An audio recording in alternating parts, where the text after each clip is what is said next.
groups.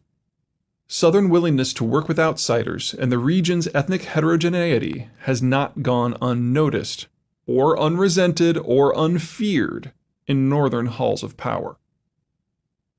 But the real surprise of China is that the North, Center, and South account for but half of China's 1.35 billion people. North, Center, and South are China's lowland and coastal regions. The rest of the Chinese actually live in the interior.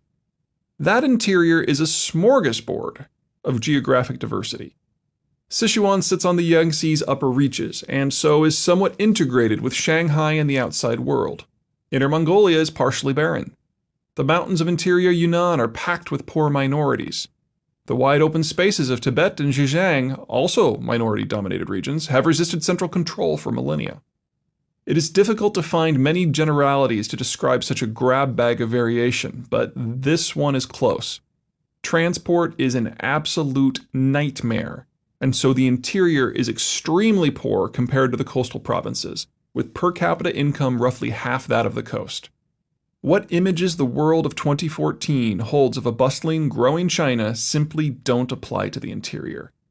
Like nearly all other interior rugged regions of the planet, this portion of China seems stuck in another age. Unlike the three coastal regions, the interior does not often dominate the day-to-day affairs of the Chinese nation. Geography keeps the interior populations sequestered from the coast and one another, making it difficult for them to interact, much less set China's agenda. Yet there are still some 650 million people living there. Combine such populations with such poverty, and on the rare occasions when some charismatic figure can unite the interior, every part of China shakes. While Mao Zedong's effort at consolidation may have hit critical mass in the north, it was his efforts to mobilize the interior that set him on the path to leadership. Dispelling myths. One of the most unexpected results of this melange of geographic factors is that the Chinese are remarkably non-naval.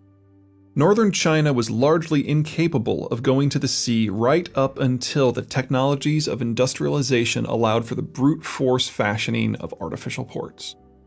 Southern China may have the harbors, but it is so rugged that it lacks much in the way of hinterlands to turn them into ports without extreme amounts of resources. Resources that didn't exist in large enough local concentrations until industrialization could stitch the area's various population centers together. That just leaves central China, where Shanghai is a world-class city and world-class port in any era. However, the territory that Shanghai controls is very small.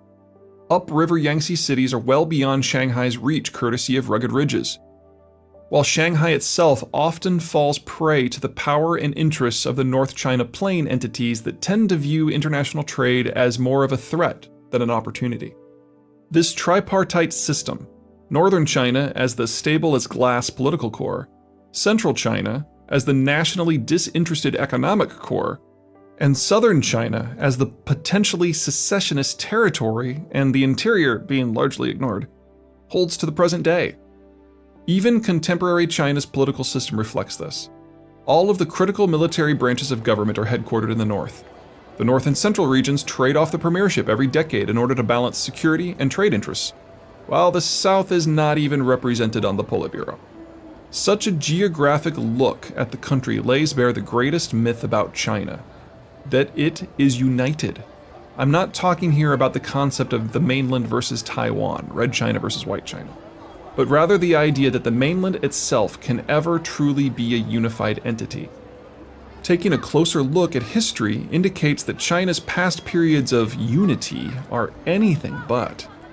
The Han and Tang dynasties are often held up as the exemplars of Chinese unity, but the Han were typically split among regional power centers. At times, the Han bloodline held together while the actual territories it controlled shifted, while the Tang spent the first third of their era engaged in military activities to expand their empire and the last half in failed efforts to maintain it. The other two major unified periods, the Yuan and the Qing, were actually spearheaded by non-Han ethnicities that managed to achieve what the Han Chinese couldn't do for themselves, which was to conquer and hold all of China. Don't be too harsh on the Chinese. The Yuan were the Mongols. Not a lot slowed them down. So that's the problem. China does not naturally hold together.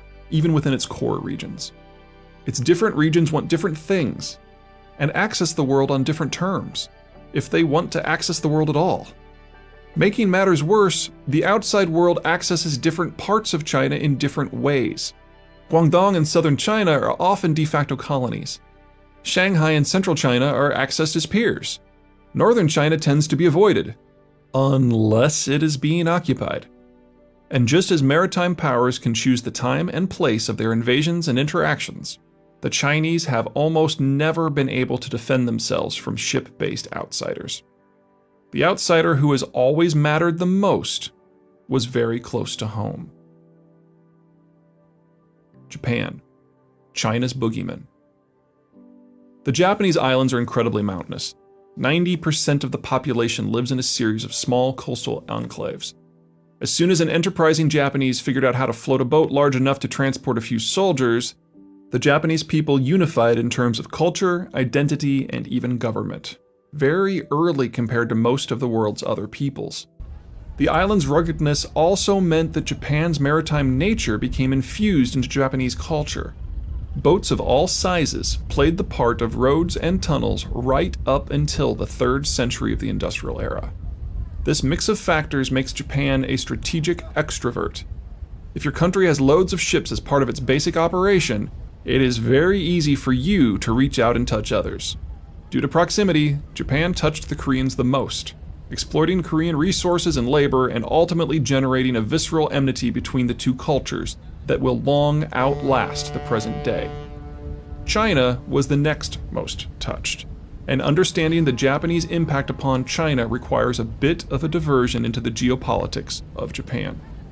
By the time deep-water navigation technologies reached the Orient in the 18th century, the Japanese had already been pirates without peer for over 200 years. While the East Asian coast was far harsher than the Mediterranean, there are strings of islands that roughly parallel the coastline from the southern tip of Japan all the way to contemporary Indonesia. Getting lost was hard to do. As with most naval powers, over time raiding turned into brokering and the Japanese became the trading middlemen across the East Asian rim. But when the industrial age reached Japan in the 1800s, the Japanese discovered that they brought almost nothing to the table. The home islands possessed next to nothing in terms of material resources, at best a mediocre market, and one segmented by their island's rugged topography at that.